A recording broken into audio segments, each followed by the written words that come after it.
অনেক ছিল বলার, যদি সেদিন ভালোবাসতে।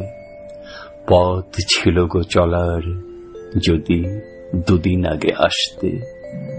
আজকে মহাসাগর স্রোতে চলেছি দূর পাড়ের পথে, ঝরা পাতা হারায় যথা সে আধারে ভাসতে।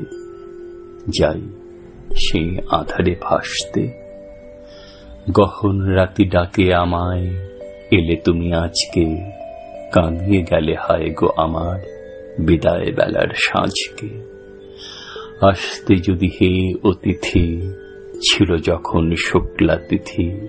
ফুটত চাঁপা, সেদিনই যদি চৈতালি চাঁদ হাসতে।